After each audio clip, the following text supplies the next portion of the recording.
जय हिंद, नमस्कार फ्रेंड। मैं धनेश कुमार आप सभी का स्वागत करता हूं अपने चैनल में। तो चलिए रोज़ की तरह आज भी दरोगा का हम सेट लेकर आए हैं और चलिए सेट को लगाते हैं और देखते हैं अपनी एक्यूरेसी को कि आपका कितना क्वेश्चन सही हो पा रहा है। ठीक है, तो बढ़ते हैं वीडियो की तरफ। हमारा पहला क्वेश्चन कह रहा है दोस्तों कि किसने स्वीकार किया कई बैलियों और वृद्ध बेटों की पराजय से उनका कुछ नहीं बिगड़ेगा। जमीन पर मैं उनके स्रोतों को तो नष्ट कर सकता हूँ, लेकिन मैं समुद्र को सुखा नहीं सकता। यह किसने स्वीकार किया दोस्तों? ये स्वीकार किए थे हैदर अली। ठीक है, मतलब पहला का ए ऑप्शन सही है। दूसरा क्वेश्चन कह रहा है दोस्तों कि संविधान के संरक्षण के रूप में सर्वोच्च न्यायालय का अधिकार विश्व के किस संविधान से लिया गया है। संविधान के संरक्षण के रूप में जो सर्वोच्च न्यायालय का अधिकार है वह विश्व के किस संविधान से लिया गया है? तो किस संविधान से लिया गया है दोस्तों? अमेरिका के संविधान से। ठीक है, यानी 2 का ऑप्शन नंबर सी सही है। ठीक है, 3 नंबर क्वेश्चन कह रहा है दोस्तों कि कौन सा राज्य उत्तरी पूर्वी राज्य की 7 बहनों का भाग नहीं है? कौन सा राज्य है जो उत्तरी पूर्वी राज्य की 7 बहनों वाली जो 7 सिस्टर वाली स्टेट कहलाता है उसका भाग नहीं है? तो कौन सा राज्य दोस्तों? तो इसमें आपका हो जाएगा पश्चिम बंगाल। ठीक है, पश्चिम बंगाल। ये जो तीनों है वो 7 सिस्टर के अंतर्गत आता है और भी 4 स्टेट हैं। तो अगला क्वेश्चन देख रहे हैं। 4 नंबर क्वेश्चन कह रहा है दोस्तों कि निम्नलिखित में से कौन सा युग में सुमेलित नहीं है? सुमेलित नहीं है बताना है। ठीक है, तो ये जो राज्य शेखर और काव्य मीमांसा है ये सुमेलित हमारा नहीं है, यानी 4 का ऑप्शन नंबर ए सही है।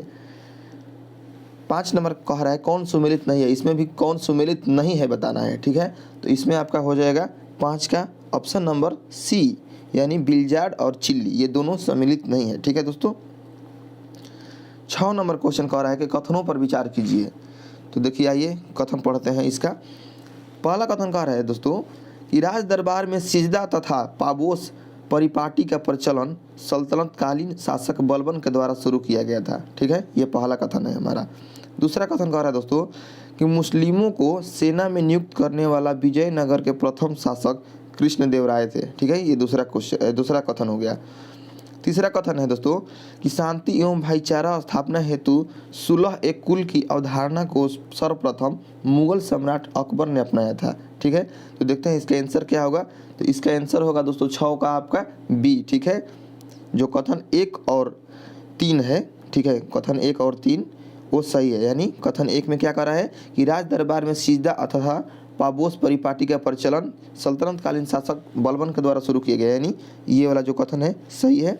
और तीसरा क्वेश्चन कह रहा है कि शांति एवं भाईचारा स्थापना हेतु सुलह एक कुल की अवधारणा को सर्वप्रथम मुगल सम्राट अकबर ने अपनाया था, ये भी कथन सही है। ठीक है, तो आपका ऑप्शन नंबर डी सही है। ठीक है, 7 नंबर क्वेश्चन कह रहा है दोस्तों कि किस ग्रंथ में चंद्रगुप्त मौर्य हेतु ब्रिसल यानी निम्न कुल, ब्रिसल का अर्थ होता है निम्न कुल, शब्द का प्रयोग किया गया। ठीक है, किस ग्रंथ में?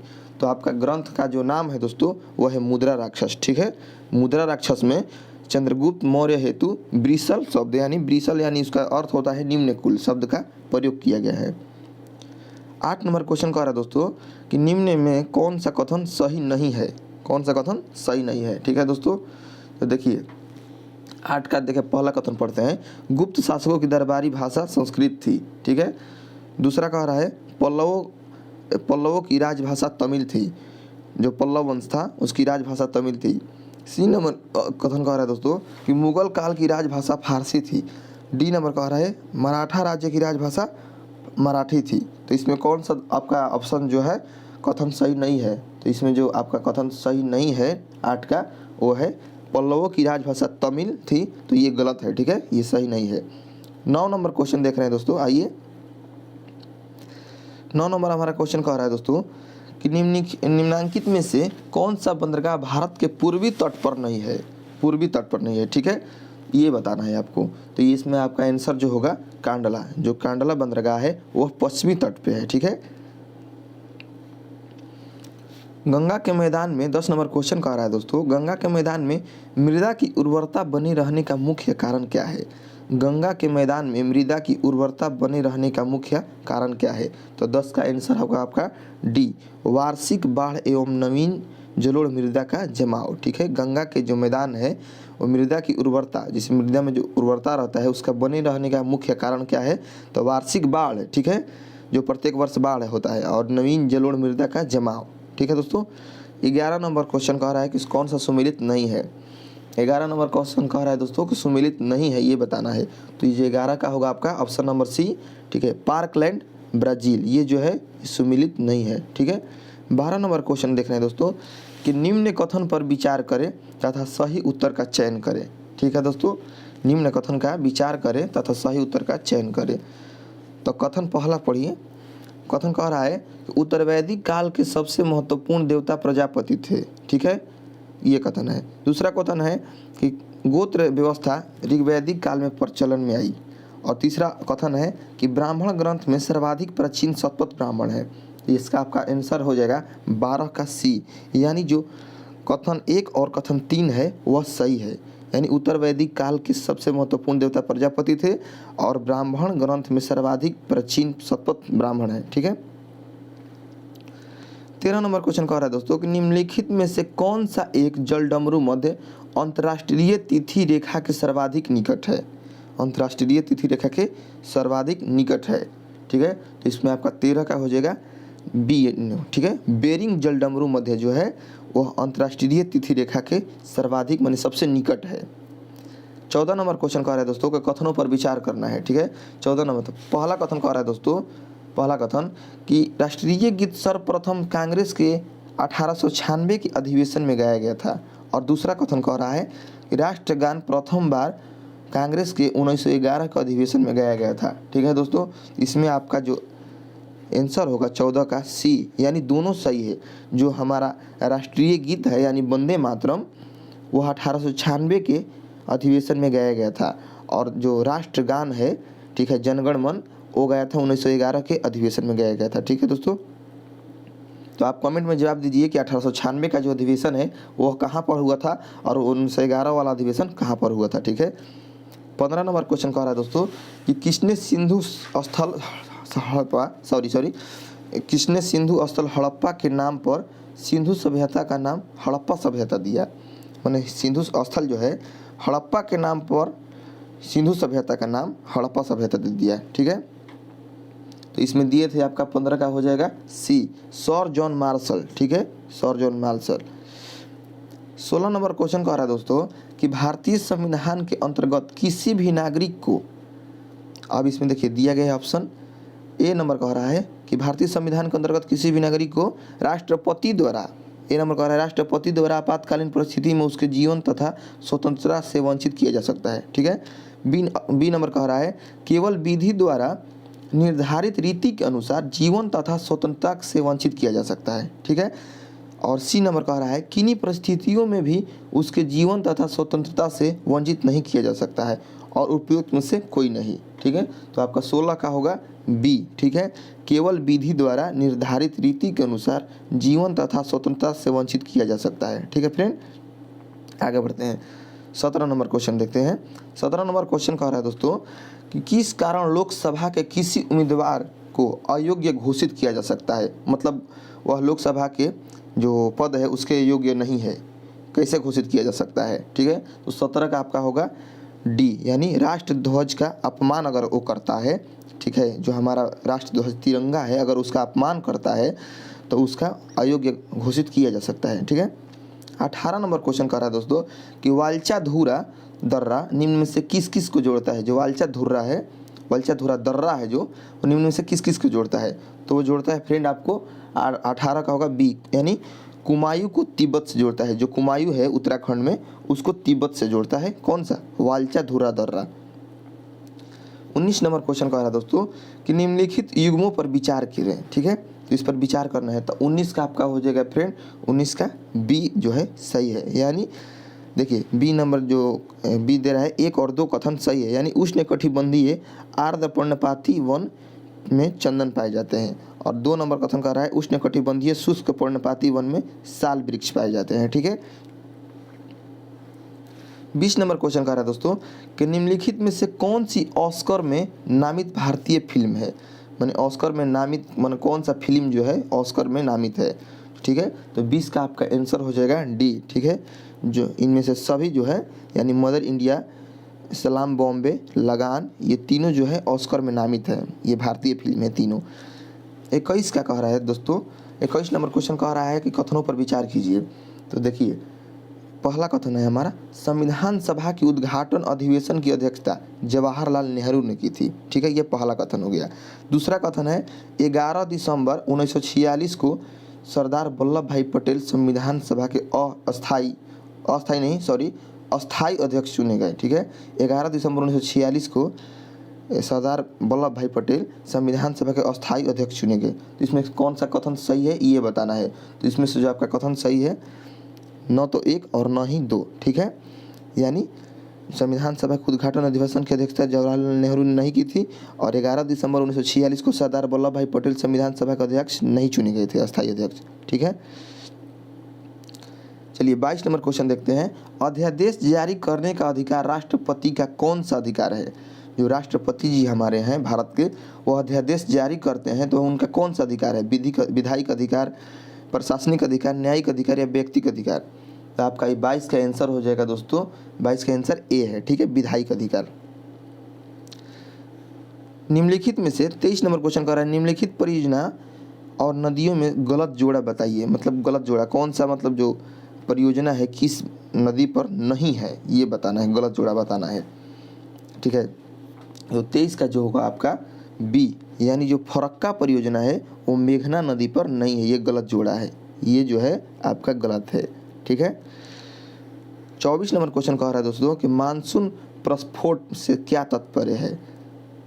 ऑप्शन ए दे रहा है वर्षा की कृत्रिम वैज्ञानिक प्रक्रिया, ऑप्शन बी में है आकाश में बादलों का सघन रूप में आच्छादित होना, ऑप्शन सी कह रहा है मेघाच्छन्न मौसम जिसमें एक लंबे समय तक वर्षा होती है, ऑप्शन डी कह रहा है अकस्मात त्वरित झंझा के साथ तीव्र मूसलाधार वर्षा। ठीक है, तो इसमें कौन सा सही होगा दोस्तों? इसमें आपका 24 का आएगा, जो 24 का ऑप्शन नंबर डी सही है, यानी अकस्मात त्वरित झंझा के साथ तीव्र मूसलाधार वर्षा। ठीक है, मानसून प्रस्फोट से यही तात्पर्य है। 25 नंबर क्वेश्चन कह रहा है दोस्तों कि सागरीय जल की लवणता को नियंत्रित करने वाला कारक है, मतलब कौन सा कारक है? इसमें 25 का आपका होगा ऑप्शन नंबर डी, यानी सभी होगा। ठीक है, तापमान, वर्षा, नदियों का जल, वायुदाब एवं पवन, सागरीय जल की गतियाँ। ठीक है, सागरीय जल की लवणता को नियंत्रित करने वाला ये सभी कारक हैं। आइए 26 नंबर क्वेश्चन देखते हैं फ्रेंड। इसका जो पीडीएफ है हम अपने टेलीग्राम चैनल पर, जो कि नीचे लिंक दिया गया है एजुकेशन किंग धनेश, उस पर आपको मिलेगा। ठीक है, इसका जो पीडीएफ है। 26 नंबर क्वेश्चन कह रहा है कि निम्न में से कौन सा कथन सही नहीं है? तो कौन सा कथन सही नहीं दोस्तों? इसमें आपका जो 26 का कथन है वो सी नंबर कथन सही नहीं है, यानी राष्ट्रपति द्वारा राज्यसभा के सदस्यों के नामांकन का नियम दक्षिण अफ्रीका के संविधान से लिया गया है। ठीक है, तो ये गलत है, तो मतलब यही ऑप्शन जो सही है, सही नहीं बताना था, तो ये ऑप्शन सही हो गया। ठीक है, 27 नंबर क्वेश्चन कह रहा है दोस्तों कि ग्राम कचहरी के दंड देने की शक्ति की सीमा क्या है? जो ग्राम कचहरी के दंड है वह देने की शक्ति सीमा क्या है? देखिए तो क्या है, देखिए 27 का ऑप्शन दिया गया है 4 ऑप्शन, तो 27 का जो आप 4 ऑप्शन पढ़ लीजिए। 27 का ए वाला है जो ऑप्शन सही है, यानी अधिकतम 1000 रुपये का जुर्माना दिया जाता है ग्राम कचहरी में। ठीक है, वही सीमा है इनका। 28 नंबर क्वेश्चन कह रहा है दोस्तों, किसने लिखा है जब तक मानव योग्यता और आवश्यकता में असमान है व्यवहार की समानता असंभव है? यह किसने कहा था दोस्तों? तो ये कहे थे 28 का आपका जो होगा ऑप्शन नंबर ए सही है, लास्की ने कहा था जब तक मानव योग्यता और आवश्यकता में असमान है व्यवहार की समानता असंभव है। 29 नंबर क्वेश्चन कह रहा है दोस्तों, कौन सा कथन असत्य है? देखिए कौन सा कथन असत्य है दोस्तों? तो 29 का हो जाएगा आपका ऑप्शन नंबर सी, यानी गांधी जी 1918 में भारत लौटे थे। तो नहीं, ये गलत है। ठीक है, तो असत्य ही बताना है, तो ऑप्शन नंबर सी है। गांधी जी लौटे थे आपका 1915 में। ठीक है, 1915 में लौटे थे। 30 नंबर क्वेश्चन कह रहा है दोस्तों को भक्ति आंदोलन का सामाजिक परिणाम था। भक्ति आंदोलन जो था उसका सामाजिक परिणाम क्या था? तो उसका सामाजिक परिणाम था दोस्तों 30 का हो जाएगा आपका ऑप्शन नंबर डी, यानी क्षेत्रीय भाषाओं की वृद्धि। जो भक्ति आंदोलन था उसका सामाजिक परिणाम जो निकला वो निकला कि क्षेत्रीय भाषाओं में वृद्धि होने लगा। ठीक है, 31 नंबर क्वेश्चन कह रहा है दोस्तों कि निम्न में कौन सा विकल्प सुमेलित नहीं है ये बताना है। तो ये जो रचना है, ठीक है, यहाँ पर ये किसकी रचना है ये सुमेलित करना है। ठीक है फ्रेंड, तो देखिए 31 का जो आंसर होगा आपका 31 का होगा डी, यानी बाग्यधारा जो है सर सैयद अहमद का मतलब नहीं है रचना, तो ये सुमिलित नहीं है, तो यानी ऑप्शन नंबर डी सही है। 32 नंबर क्वेश्चन कर रहा है दोस्तों कि 1857 ईस्वी के स्वतंत्रता संग्राम से संबंधित पहली घटना थी। 1857 ईस्वी के स्वतंत्रता जो संग्राम हुआ था उससे संबंधित पहली घटना क्या थी, उससे देखिए संबंधित जो पहली घटना थी वह थी सैनिकों का दिल्ली के लाल किले पर पहुंचना। ठीक है, यानी ऑप्शन नंबर सी आपका बिल्कुल सही है। 33 नंबर क्वेश्चन कह रहा है दोस्तों कि कश्मीर का कौन शासक हिंदू मंदिरों एवं मूर्तियों को तोड़ने के कारण बुतकिशन कहलाया। ठीक है, तो इसमें आपका 33 का होगा बी, यानी सुल्तान सिकंदर जो था वह हिंदू के जो मंदिर था और मूर्ति था उसको तोड़ने के कारण उससे बुतकिशन कहा गया। ठीक है। 34 नंबर क्वेश्चन कह रहा है दोस्तों कि संविधान संशोधन की प्रक्रिया आरंभ हो सकती है किस में। ठीक है, लोकसभा में, राज्यसभा में, राज्य विधानमंडल में। तो 34 का होगा आपका आंसर जो फ्रेंड बी, यानी 1 और 2, यानी लोकसभा में और राज्यसभा में। ठीक है, जो संविधान संशोधन की प्रक्रिया आरंभ होता है वह लोकसभा में होता है और राज्यसभा में होता है। ठीक है। 35 नंबर क्वेश्चन देखते हैं। 35 नंबर वो कह रहा है कि कौन सा कथन सही नहीं है। ठीक है फ्रेंड, तो देखिए आप यहाँ पर आपके सामने 4 कथन दिया गया है, आप पढ़ लीजिए थोड़ा सा वीडियो को रोककर, और उसके बाद आप बताइए कौन सा कथन सही नहीं है, कौन सा कथन सही है, कौन सा कथन सही है। तो 35 का आपका हो जाएगा ए जो कथन है वह बिल्कुल सही है, यानी राष्ट्रीय आपातकाल के समय राज्य सरकारें केंद्र सरकार के पूर्ण नियंत्रण में आ जाती है, परंतु उन्हें निलंबित नहीं किया जा सकता है। जो राज्य सरकार है यानी मुख्यमंत्री होता है, जो मान लीजिए बिहार राज्य है और भारत सरकार है, तो भारत सरकार जब राष्ट्रीय आपातकाल जब जारी होगा तो उस समय जो बिहार में कोई भी कार्य होगा तो वह प्रधानमंत्री के यानी राष्ट्रपति के अंतर्गत होगा। ठीक है, ठीक है, आगे बढ़ते हैं। 36 नंबर क्वेश्चन, निम्नलिखित में से कौन सा एक विश्व का सबसे बड़ा शीतोष्ण मरुस्थल है।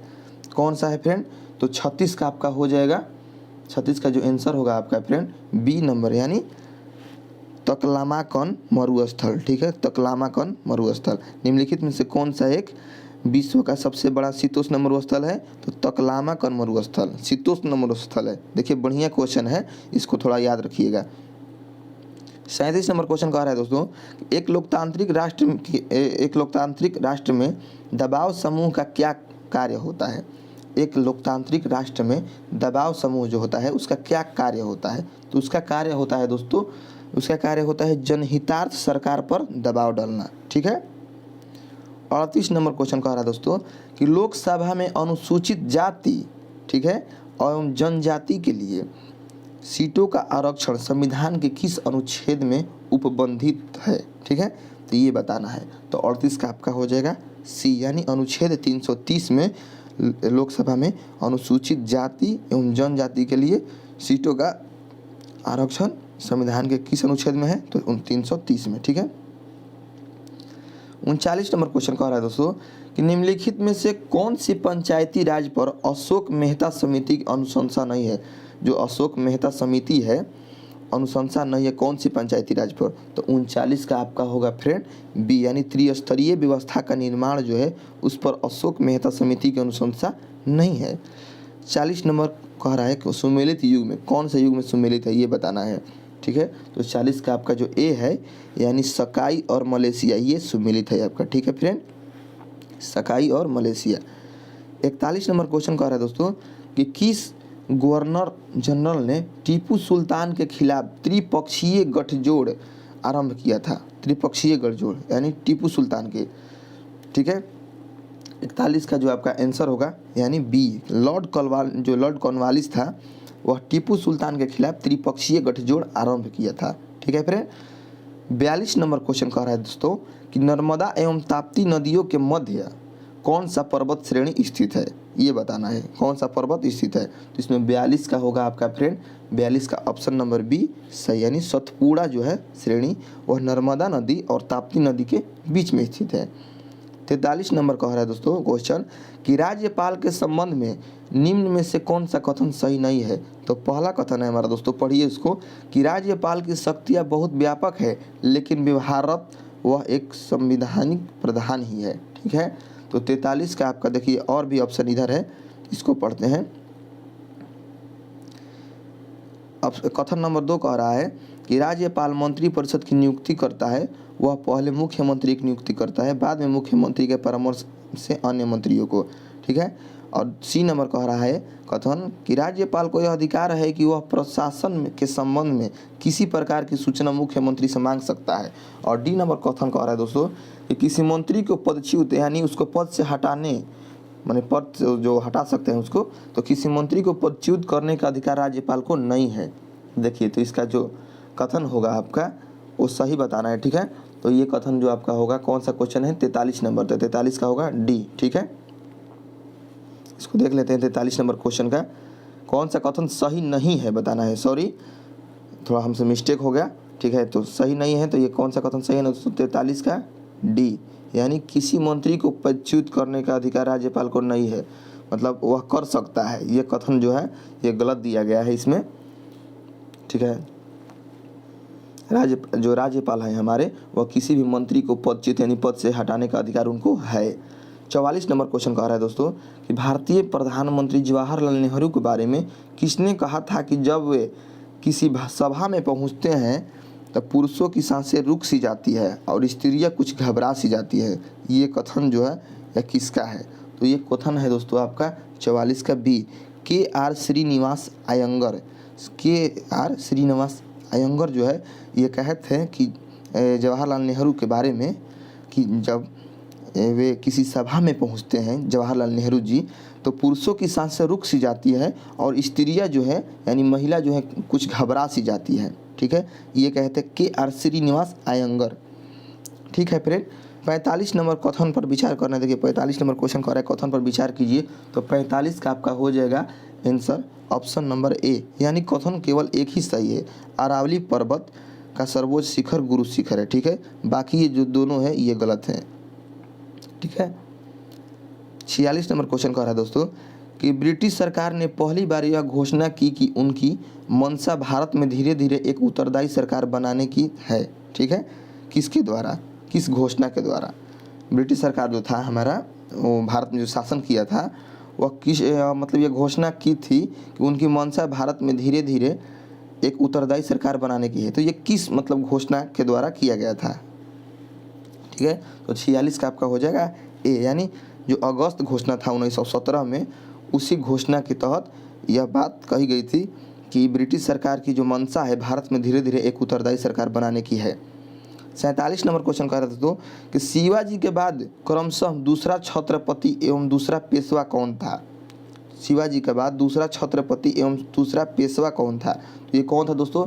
47 का आपका हो जाएगा ऑप्शन नंबर बी, संभाजी एवं कवि कलश। तो शिवाजी के बाद दूसरा छत्रपति एवं दूसरा पेशवा कौन था? तो संभाजी एवं कवि कलश। ठीक है, यानी 47 का ऑप्शन नंबर बी सही है। मुगल, अगला कह रहा है क्वेश्चन कि मुगल राजस्व प्रशासन की शब्दावली में जमी पायमुदाह शब्द का क्या तात्पर्य है? मुगल राजस्व प्रशासन की शब्दावली में जमी पायमुदाह शब्द का क्या तात्पर्य है? तो 48 का आपका हो जाएगा क्वेश्चन नंबर, ऑप्शन जो डी है वह सही है, यानी पैमाइश की हुई भूमि। जो जमी पायमुदाह का शब्द का अर्थ है वह है पैमाइश की हुई भूमि, पैमाइश की हुई भूमि। ठीक है, 49 नंबर क्वेश्चन कह रहा है दोस्तों, सेकंड लास्ट ये क्वेश्चन कि 1838 ईस्वी में स्थापित भारत का प्रथम राजनीतिक संगठन था, यानी कौन सा था? तो वह था आपका 49 का हो जाएगा डी, यानी जमींदारी एसोसिएशन 1838 ईस्वी में स्थापित भारत का प्रथम राजनीतिक संगठन था। ठीक है, इस क्वेश्चन को थोड़ा सा ध्यान में रखिएगा। 50 नंबर क्वेश्चन कह रहा है दोस्तों कि लोकसभा चुनाव में निर्दलीय उम्मीदवारों का नामांकन कम से कम कितने मतदाताओं द्वारा प्रस्तावित किया जाता है? जो लोकसभा में चुनाव होता है उसमें निर्दलीय उम्मीदवारों का जो नामांकन होता है उसमें कम से कम कितने मतदाताओं द्वारा प्रस्तावित किया जाना चाहिए? तो उसमें हो जाएगा आपका 50 का बी, यानी 10 मतदाताओं द्वारा। ठीक है, 10 लोगों द्वारा नहीं, 10 जो मत आपका दिया जाएगा उसके द्वारा प्रस्तावित किया जाता है कि लोकसभा चुनाव में निर्दलीय उम्मीदवारों का नामांकन। ठीक है, तो धन्यवाद फ्रेंड, इस 50 क्वेश्चन को आप अच्छे से ढंग से देखें और इसको लगाएं सेट। और इसका अगर आपको PDF चाहिए तो हमारा चैनल है एक एजुकेशन किंग धनेश, और उसमें आप लिंक हम नीचे दे देंगे और उस पर जाकर आप इसको डाउनलोड करके और बढ़िया से आप वहाँ पर क्वेश्चन को घर पे बनाइए और याद रखिए यहाँ से निश्चित क्वेश्चन आते ही आते हैं, ठीक है। ये क्योंकि ये जो है सेट ये ज्ञान बिंदु वाले सर का है, आपको निश्चित तौर पर हम कह रहे हैं कि ज्ञान बिंदु वाले सर का जो आप अगर सेट लगा रहे हैं हमारे चैनल द्वारा तो आप मतलब दरोगा में बहुत बढ़िया स्कोर करके आइएगा, ठीक है। और भी कई एग्ज़ाम का नोटिफिकेशन और सेट लगाने के लिए हमारे चैनल को सब्सक्राइब कर लें। बाकी अगले वीडियो मिलते हैं, धन्यवाद।